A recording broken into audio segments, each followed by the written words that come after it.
9/11, I'm working in a trade center. I've been a Wall Street broker now over 30 years, but at that time, I'm working in Building 1 Trade Center, Tower 1. And I was also in the building in 93 when the bomb hit. There was a bomb in the basement, so my office had some experience. So the plane hit the building, and we didn't waste time. We have an office of about 400 guys. Got up, went right to the stairway, and we ran down to 26 flights. And the firemen were running up as we were running down, rest their souls. And You're listening to When God Intervenes, the podcast where faith, hope, and healing come together for families with a loved one battling addiction. Welcome to another episode of When God Intervenes. I'm Daryl Rogers, your host, and I'm here with Dave Mahler today. Dave has a really interesting story. He is a ground zero survivor and has an interesting story there that we'll get into. And Dave, I'm just trying to remember all the details about you that I have looked at online. And I know you do a recovery coaching. Is that right? that's right. And thank you for having me. Yeah, Yeah. so I do recovery coaching, and I also do substance awareness presentations. And usually my title is Breaking the Stigma. So substance use awareness and breaking the stigma. I speak at corporate locations, churches, organizations, anywhere where I can bring that word. Tell us a little bit about your ground zero experience, if you don't mind. 9/11, I'm working in a trade center. I've been a Wall Street broker now over 30 years, but at that time, I'm working in Building 1 Trade Center, Tower 1. And I was also in the building in 93 when the bomb hit. There was a bomb in the basement, so my office had some experience. So the plane hit the building, and we didn't waste time. We have an office of about 400 guys. Got up, went right to the stairway, and we ran down to 26 flights. And the firemen were running up as we were running down, rest their souls. And when I got to the lobby was melted. I mean, there wasn't any carpeting, wall treatment, everything was gone. A fireball had shot through the lobby, and they guided us out the hotel that connected to the trade center. And I actually saw a police officer that I grew up with. I hadn't seen him in years. And he's like, cover your head. And I said, okay. He goes, stuff's falling down. But we didn't think it was a terrorist action at that time. We thought it was an accident, private plane. And when I got out of the building, the second plane was right above my head. I mean, I could read the numbers on the bottom of the plane, so like clear as day. And that sight you see on the TV when the plane is turning into the building, I was directly underneath it. And I didn't know what to do. I decided I can't run straight. My thought process was glass is going to fall down. So I ran to the right, which was towards the East River of New York. And when I got there, I saw ferries going back and forth, or at least one. I said, I can get on one of those boats and get out of here. But I had to walk back towards the trade center to get on one of those ferries. Unfortunately, when I got close to the building, um, I had the experience of seeing people jump. They were on the higher and higher floors, and they had no choice. It was either burn or jump, and I guess some chose jumping. And lasted with me until this day, I guess.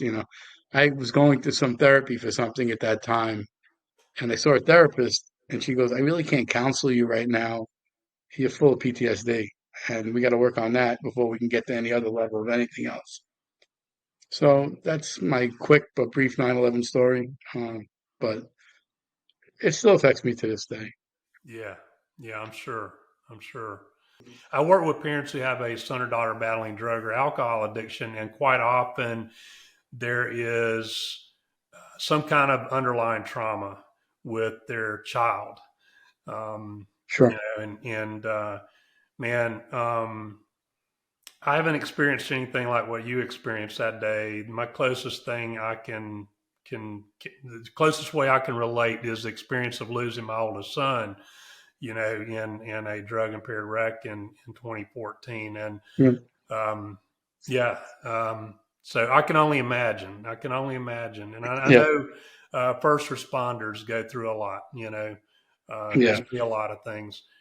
Yeah, I'm really sorry that you lost your son. It's not to take over the conversation anyway, but Hmm, I lost my daughter due to substance abuse or substance use, and we are part of a club that we never wanted to join, yeah.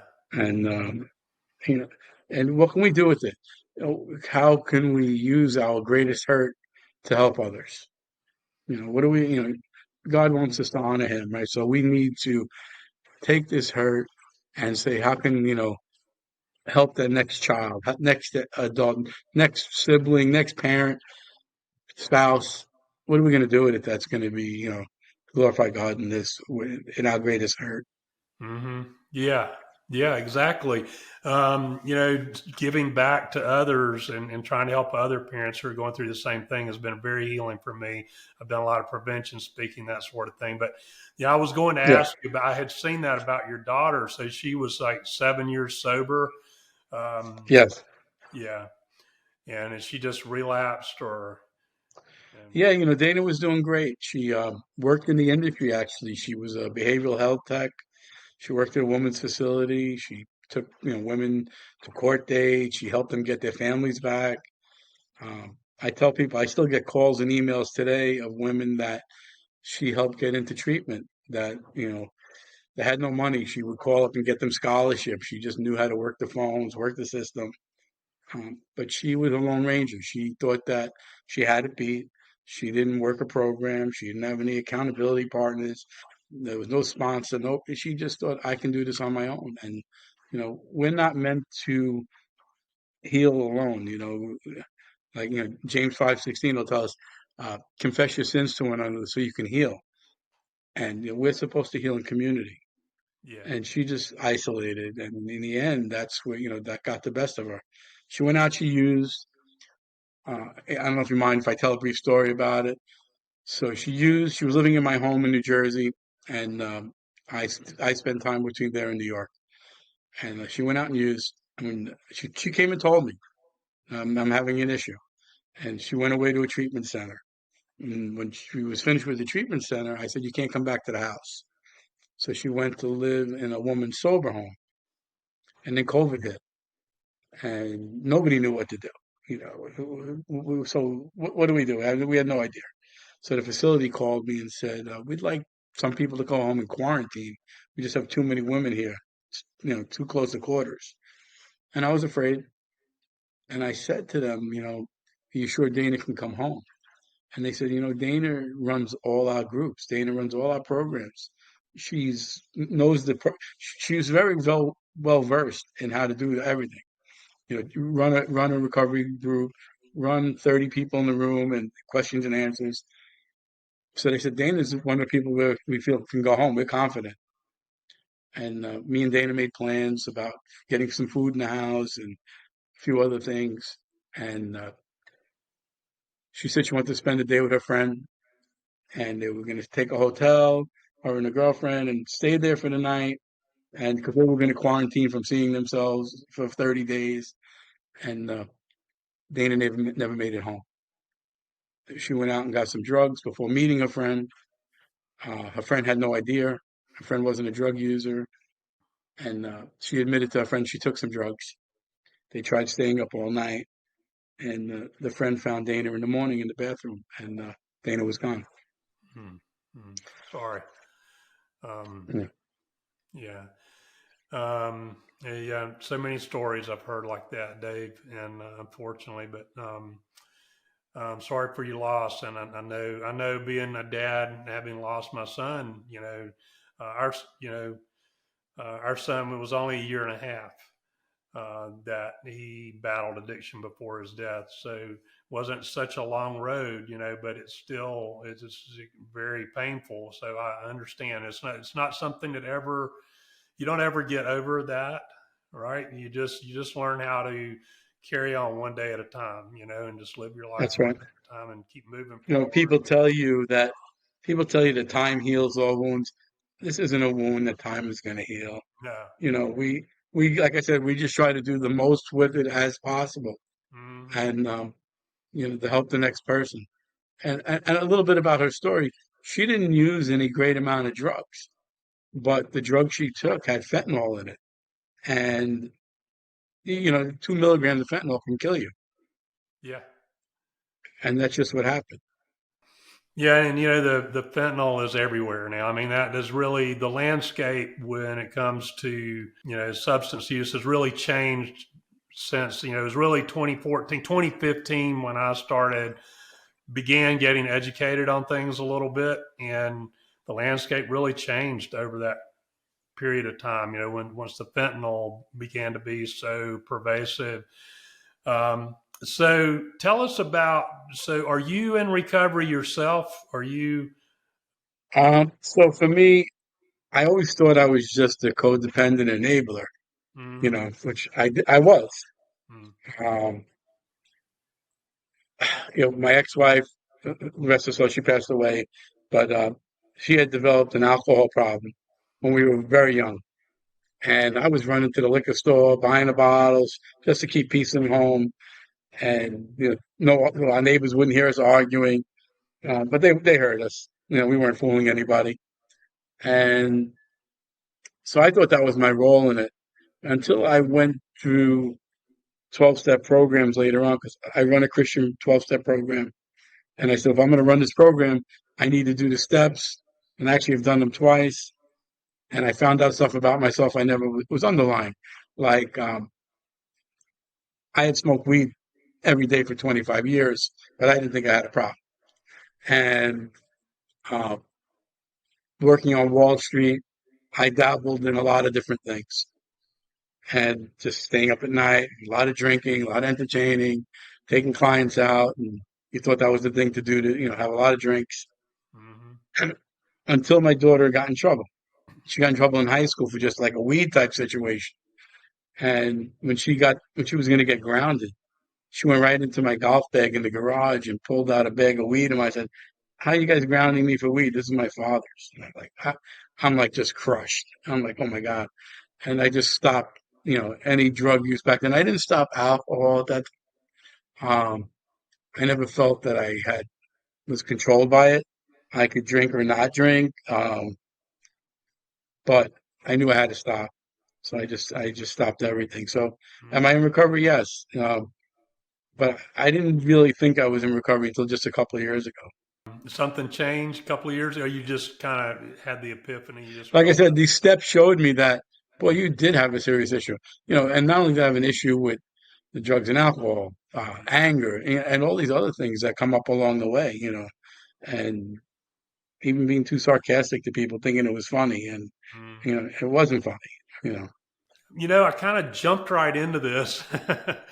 that's fine. You That's a started good way right to off go. with the whole 9/11 story and everything. But and by the way, my wife's birthday is September 11th.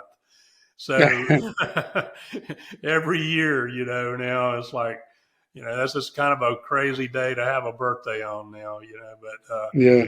but God has a strange way with things. Um, so I'm married now, 10 years, almost 10 years, hmm and have a great marriage, thank God. And my daughter's birthday was August 26th, and my current wife's birthday is August 26th. wow. So it's a double-edged sword that day. I love to celebrate my wife, and at the same time, I'm like, oh, it's Dana's birthday, and I'm like, Mm. I don't know what to do on that day. Sometimes I'm just like lost. Yeah, our son that we lost, in the wreck, Chase was his name, and his birthday falls on November 22nd, which a lot of years that's Thanksgiving Day. Not every year, not Sure. this year, but a lot of years it's Thanksgiving Day. So that's kind of it's odd, But you live in New Jersey. I'm assuming that I spend my time between New York and New Jersey. I raised my kids in the suburbs, Jersey, but I was born and raised in Brooklyn, New York. hmm And my wife owns an apartment in Brooklyn, so we live there. During the week, it's kind of we do both. We both work in Manhattan, so it's just easy to get to work from Brooklyn. And we Jersey's like quieter and more things to do on the weekends and great beaches. So Friday nights we pack up, go to dinner. We actually I teach a Bible study on Friday at 6:30, and after the Bible study, I drive out to Jersey, and that's where I am now. Yeah. So, and how did you become a stockbroker? Tell me a little bit about that. Well, I'm what they call a foreign currency broker. Okay. It's funny. I could tell friends and family that for the last 30 years, and I show up at a party and they're looking for a stock tip, which Yeah. has nothing to do with what I do, but that's fine. Uh-huh. Um, my brother-in-law, he was a trader for Chase, and when I got started, basically you just needed to know somebody, and they could get your foot in the door, and basically they tell you, either in 6 months this job is for you or it's not. And I got in the door, and it was totally for me. You pick up the phone, you can conversation with people, uh, build relationships, and the trading part of it, I just had a knack for. Um, and yeah, so it was through a family member, Hmm. and it's been a great career. That's usually the best. That's usually the best way. If people get started with a new career, it's usually through someone they know, right? It's usually that's how you Yeah, find jobs most of the time and the best fits. I'm actually transitioning out of that in my mind. Mm-hmm. Um, I think I have one more year, and then I'm going to full time coach. I'm coaching like five guys right now, Uh huh. and with working full time, I could probably maximize at six. It takes a lot of time. I get prepared for each guy and what Mm-hmm. we're going to talk about, and I just don't go in it blind. Yeah. And there's a lot of time and preparation. I think more than six, I couldn't do it properly. Right. So I think in November of next year, I'm going to walk away and coach full time and see where it takes me. It's God's plan. I got the plan. God guides the steps. I think that's where I'm headed. I want to do at least one or two substance awareness presentations each month. I've had some opportunities, and again, I'm like this A personality. I want to do everything right now, right away, Yeah. and it just hasn't been happening as quickly as I would like it.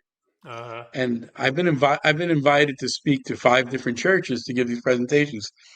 I just did one this past Tuesday night, like 70 people there. It's funny how I'm all prepared, I'm ready to go, and 2 hours before, I'm getting a little nervous. I'm like, why are you getting nervous? So one of my partners that I call accountability partner, I call him. We start praying, and he's like, "You got your material. What are you worried?" And I'm getting at same exact time. I didn't even ask her. My wife was sending me prayers and text, you know, and I just start praying to God, give me some strength. I know I can't speak without you being there on my side, helping me. And I went, and it was going to work out great. And I'm not one of those guys to give the enemy too much credit. I believe that first it's our flesh and then the enemy, sees the foothold. Mm-hmm. But we're all ready to go. I use Google Slides to my presentation, and it's like 5 minutes before I'm supposed to get up and speak. And the tech guy at this church goes, "Your computer just crashed." I'm like, "What?" So all my slides are on there, my whole preparation. And we brainstormed that within 2 minutes, I was able to log into the church's computer through my own Google account. And we did the presentation. My slides came up on the church's account.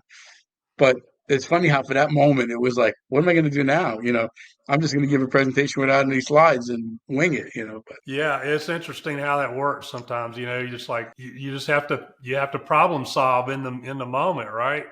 quickly, yeah, And sometimes those things, God gives you he provides the words, right? And God gives you yeah, what you need. And some of those work out to be better presentation. I wanted to ask you. I got a couple other things on my mind here that I want to talk to you about. sure, One, I want to ask you, and I'm going to mention both of them so I don't forget. I do want to ask you about your coaching. I think we'll get to that next.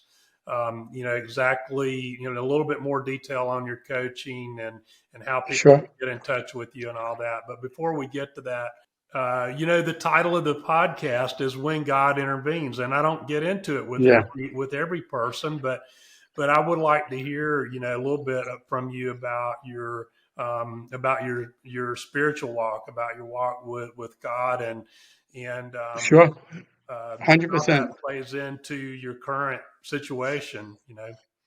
Well, I'll give you a few parts to it. 20 years ago, I'm in Florida. My daughter Dana, she's a big part of my story. I'm visiting her at a treatment center, and I said, Dana, I really feel like I got to pray for you. She's like, Daddy, what do you pray to? I wasn't a believer at that time. And my ex-wife was, her mom was, I was around believers. I just didn't really want any part of it. I was like, I golf on the weekends. They just want your money. It's not for me. And Daddy, what do you pray to? And I'm like, I don't know. She goes, well, they send us to a Christian church. It was in Palm Beach County. And she goes, why don't you go? Now, okay, I go. It's a big church. And the pastor was an ex-football coach. And he gave this message. And I had never seen an altar call before. And I felt something different. I felt the Holy Spirit, not that I knew what the Holy Spirit was back then. It was like tapping me on the shoulder, and I'm eager. And here's this altar call. And boom, I am right up to the front. And I accept Christ that day, thinking that, okay, I'm going to receive Christ, and all I'm ever going to get out of this is a place to pray for my daughter. I was wrong. And they told me what should I do next? Or read John. So I read John on the plane back to Jersey, and I go to the church where my Assembly of God church in our town, where my ex-wife had been going. I meet the pastor. He goes, "Oh, we've been waiting for you." I said, "Okay." I said, "Well, after service, I said, I read John, and now what?" He goes, he was a little bit sarcastic but funny. He goes, "Read it like 5 more times, and then me and you'll go have some lunch." I'm like, "Okay." It was amazing, how my daughter was the one to plant the seeds, Daddy, why don't you go there? And then the walk just started evolving. I went on a Wednesday night for Bible study. There was another guy from Brooklyn there said, hey, you want to come to men's breakfast Saturday morning? And I was like, yeah. He goes, do you know how to cook? And I am a cook. So he's like, I said, sure. He goes, oh, show up an hour early. You can help me. And all of a sudden, I was the co-leader of men's ministry. I was like, how'd this happen? And it took a few months to become that, only out of knowing how to cook, and Uh, and then things started. We became involved in special needs ministry, which we're still involved in. We'll have a Christmas party next week. Actually, we have 100 families coming. Uh, wow. so big special needs get together. But I never expected it. And then again, so I run a Christian 12-step group. It's like a Celebrate Recovery. We just changed the name for whatever we call it, Life Recovery. But when I was getting trained by the people from Celebrate Recovery, after the first or second training, I didn't think it was for me. First of all, I didn't think I had an issue. Hmm. Second, I didn't realize that program was for any kind of hurt or habit, hurts, habits, and hangups, not just drugs and alcohol. I called my daughter, I said, Dana, I don't think I'm staying with this. I don't think it's for me. And she's like, Daddy, you got to stay. Someone like me is going to walk in the door. Someone like my mom's going to come in the door. You've been through every war with us. You're going to know how to talk to people. I'm like, okay. My friend who was running it used to tease me. He goes, you're going to run this program. I'm like, no, no, no, no. I'm like, Frank, I'm here to help you. And that's it. So Frank had to leave for different reasons. A woman took over. She had to leave. Then COVID hit. We were going to close the doors. And I spoke to the pastor, who's also been a friend of my family's for years, and even before I was saved. And I said, he goes, why don't you run with it? And I'm running with it. And again, if my daughter didn't tell me to stay, I would have been gone the second night. So whenever I'm up there leading the lesson, she's right beside me. I know she is, you know. So that's a lot about my That's walk. awesome. Yeah, yeah, that's a good story. Yeah, I've spoken at a Celebrate Recovery. I was just drawing a blank there for a second. That's all right. I've spoken at Celebrate Recovery. There's one in a local church here that's invited me several times to speak over the years, and yeah, I always enjoy going to those. I always stay for the meeting, afterwards Yeah. after I speak, and they're really good meetings. And I would highly encourage anyone who is battling addiction or in recovery from addiction from any type or in recovery from any type of situation to attend, to check out Yes. a couple and at your local. We're all going through something, That's right. We're right? all recovering from something, And right? Yeah. and like you said, after the lesson with the small group is amazing. And we Hmm. split up men with men, women with women. My wife actually facilitates the women's group, Hmm. and I never heard guys share so much and get stuff off their chest. And it's a mix of guys. We're about 15 men. Half of them have an AA background, so they know all about the steps from a different way. And we have one or two guys that have done both, so it's really a good mix. And one of my leaders has done both, so that helps a lot too. Hmm. But I tell people sometimes, because people bring friends and stuff to the big lesson, and I'm like, if you think you're not dealing with anything, you may be dealing with lying. And they're like, everybody laughs a little bit, but it's true. Yeah, yeah. Everybody, you're right. Everybody's got something, right? Everybody has some kind of issue they're dealing with. And yeah, it's a really good program. Celebrate Recovery from everything I've seen. Why don't you tell us a little bit about your coaching services, different types of coaching services you offer, and how you can help people. So my website is groundzerorecoverycoaching.com. It's kind of long. I probably should have created a shorter one, but it's working. When I first got certified to coach, which was quite a few years ago, I thought I was going to be just coaching parents, or spouses. I said, well, think about all the mistakes I made. What tools did I not have in the beginning? And just try to, help with resources. What level of care does your child or spouse really need? What kind of treatment do they need? And help people with that. But I found that I had a knack to coach men mostly. I think right now I'm only coaching men. I don't know if I'll coach women. I have a few women coaches that I'm friends with that I would probably refer out to them and they'll work with me. Help guys redirect, they're new in sobriety. What can there's a big difference between being sober and being in recovery. Mm, You can be sober, and that just means you're not using or not drinking. And people use a term that's not the greatest, but like a dry drunk or they're jaywalking. Okay, I don't use, but what am I filling up my time with that I used to use? What positive things am I doing? Do I go to church? Did I join a gym? Am I doing any kind of breathing exercises? What am I doing now that would help me not use? And sometimes it's simple things like every guy that I coach, I always ask them, single guys, this happens mostly with, do you make your bed in the morning? And everyone says no. And and I try to get them, okay, make your bed every day.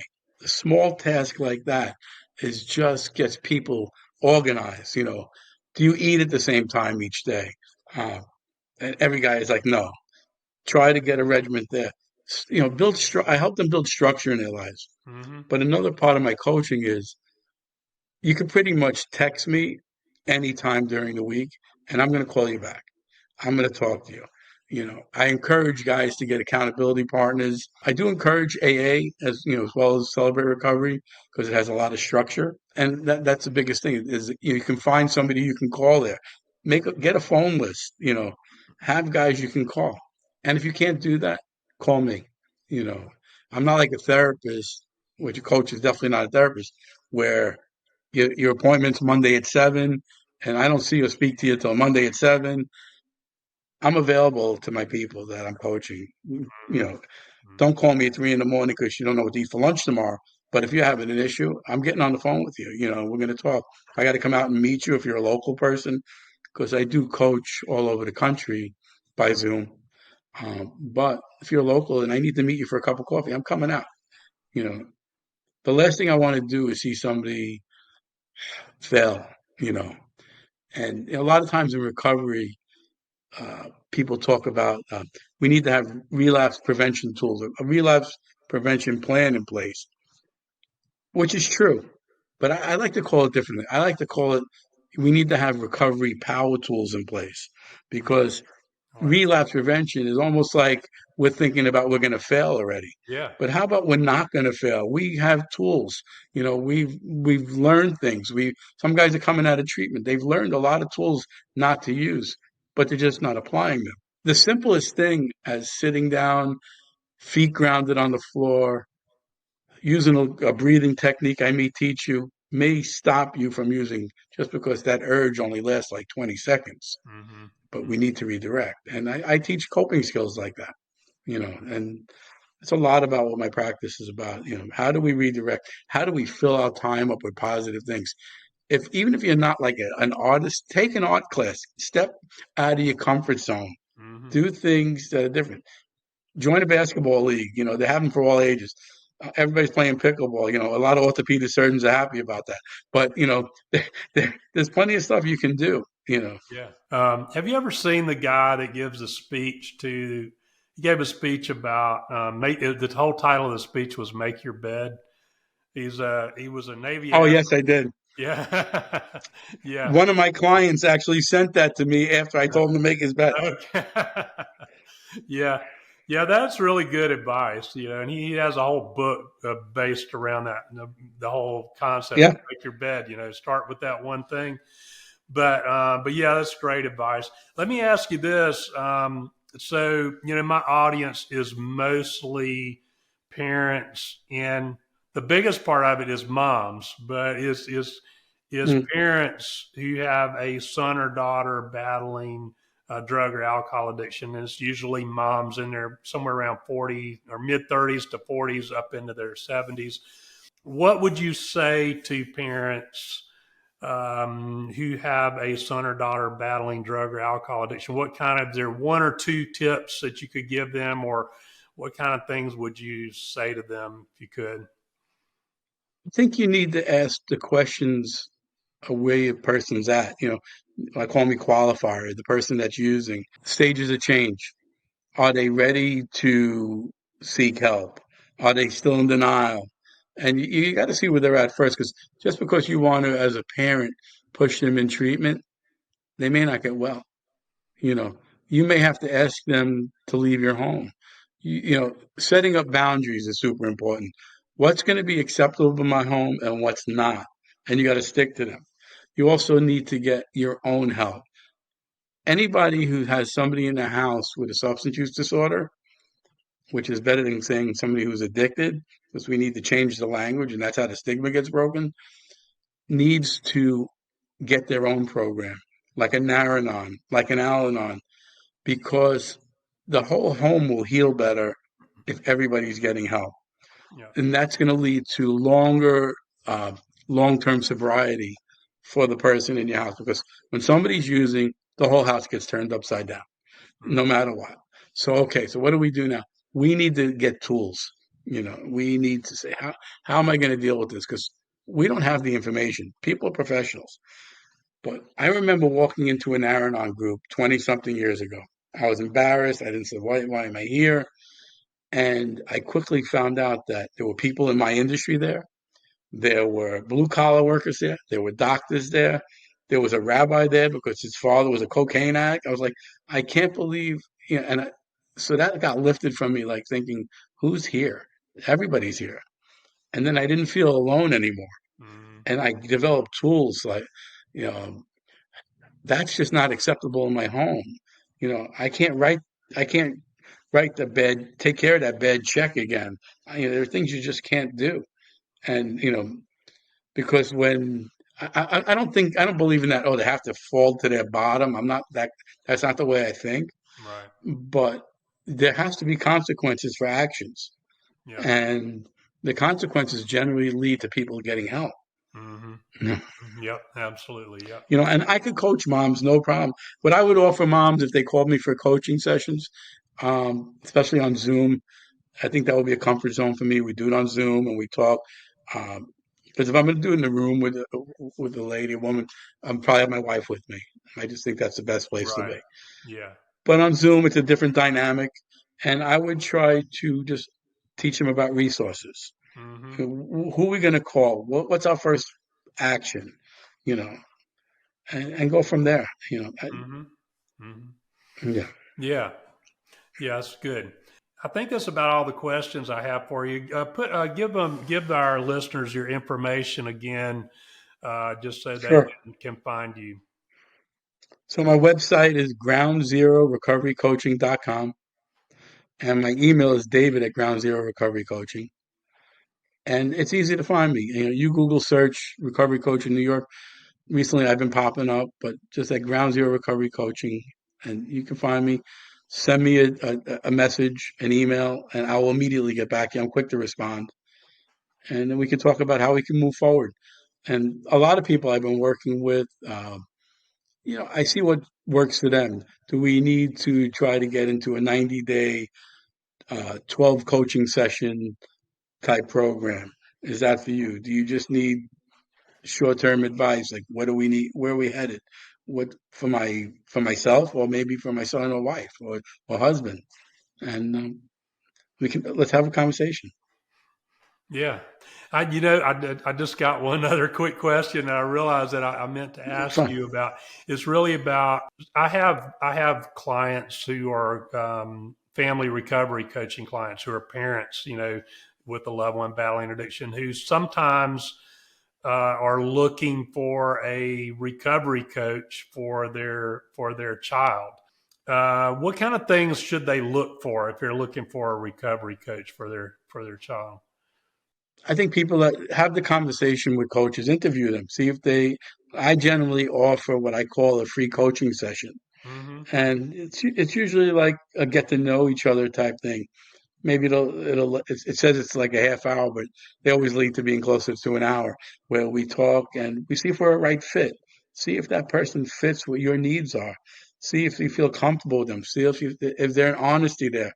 Is it all about the dollar, or is it just a passion for them?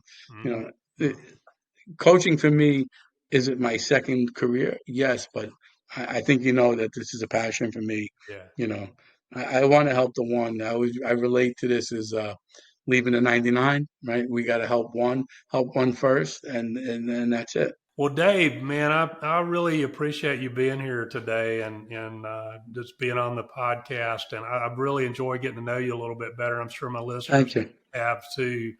And I'm looking forward to keeping in touch with you and have an opportunity. Maybe we can talk again in the future and do some work together. Sure. All right. Yeah, I mean, any of those people, have them text me or call me. I'm ready to have a conversation. Okay. All right. Good deal. All right, Dave. Thank you for tuning in to When God Intervenes. If you found today's episode helpful, please subscribe and leave a review. Your feedback